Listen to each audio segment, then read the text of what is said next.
नमस्कार. श्री स्वामी समर्थ. प्रत्येक स्त्रीला वाटत असते की आपल्याला अखंड सौभाग्य लाभावे, यासाठी ती वटसावित्रीचा उपवास करते. ज्येष्ठ पौर्णिमेला वटसावित्रीचा उपवास केला जातो.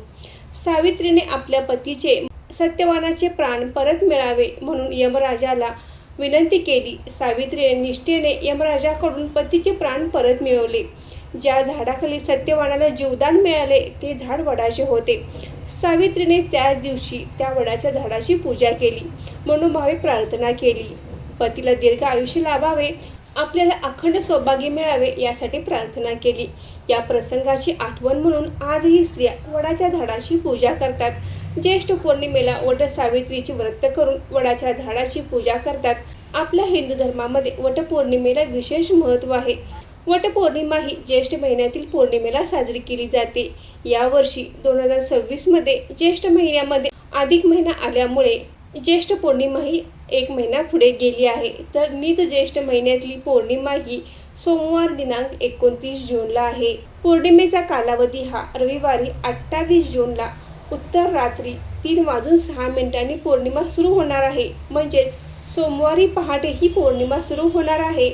सोमवारी दिवसभर पौर्णिमा असणार आहे आणि सोमवारी उत्तर रात्री म्हणजे मंगळवारी पहाटे 5:26 ही पौर्णिमा संपणार आहे. उदय तिथीनुसार आपल्याला वटपौर्णिमा ही सोमवारी 29 जूनला साजरी करायची आहे. मैत्रिणींनो, आपण कधीही कोणतेही महत्त्वाचे कार्य करताना किंवा एखादे मंगल कार्य करताना, एखादी पूजा करताना शुभ मुहूर्त पाहत असतो. त्याचप्रमाणे आपण वटपौर्णिमेला वडाची पूजा करण्याचा शुभ मुहूर्त कोणता, असा प्रश्न वटपौर्णिमेच्या कालावधीमध्ये विचारला जातो. तर मैत्रिणींनो, पूर्वीपासून अशी पद्धत आहे की वडाच्या झाडाची पूजा ही सकाळपासून दुपारी 12-12:30 या वेळेत केली जाते. परंतु या वेळेतही राहुकाळ बघितला जातो आणि राहुकाळ वगळून वडाच्या झाडाची पूजा केली जाते. तर हा राहुकाळ कधी आहे?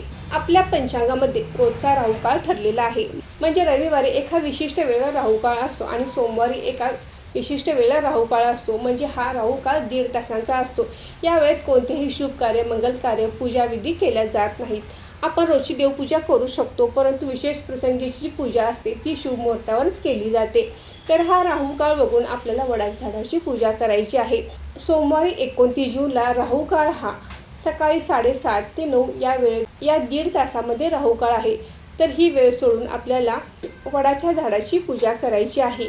पण ज्यांना अगदी शुभ मुहूर्तावरच वडाच्या झाडाची पूजा करायची आहे तर त्यांच्यासाठी सकाळी 8:55 ते 10:40 या शुभ मुहूर्तावर आपण वडाच्या झाडाची पूजा करायची आहे. हा अतिशय उत्तम योग आहे.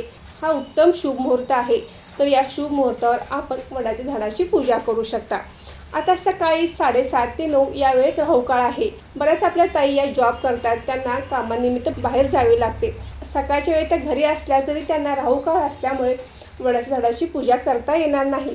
मग त्या 12:30-1 पर्यंत त्या घरी येणार नसतील आणि दुपारी तर त्या घरी येणार असतील, मग त्यांनी पूजा कधी करावी? तर आपण सूर्यास्ताच्या अगोदर म्हणजे संध्याकाळी 6 वाजेपर्यंत सूर्यास्ताच्या अगोदर आपण वडाच्या झाडाची पूजा करू शकता.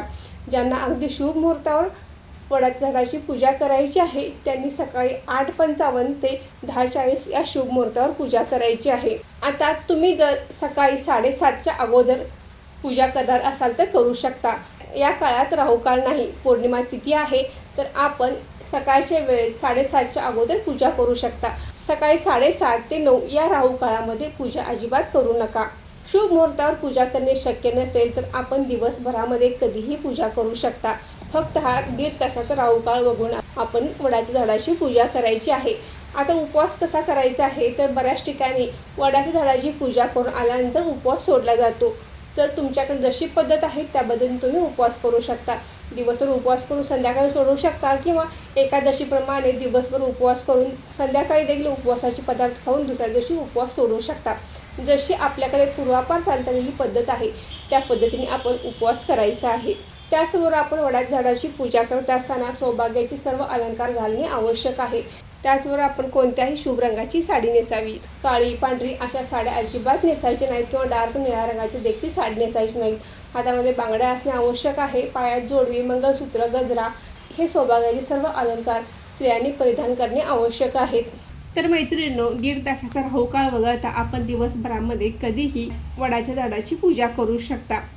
ज्यांना अगदी शुभ मुहूर्तावरच वडाच्या झाडाची पूजा करायची आहे त्यांनी सकाळी 8:55 ते 10:40 या वेळेत आपण वडाच्या झाडाची पूजा करायची आहे. तर तुम्हाला वटपौर्णिमेच्या खूप खूप शुभेच्छा. आजचा व्हिडिओ इथे थांबवते. आजची माहिती कशी वाटली कमेंट करून नक्की सांगा. व्हिडिओ आवडल्यास व्हिडिओ लाईक करा, शेअर करा आणि सारिका भक्ती विश्व यूट्यूब चॅनल सबस्क्राईब करा. धन्यवाद.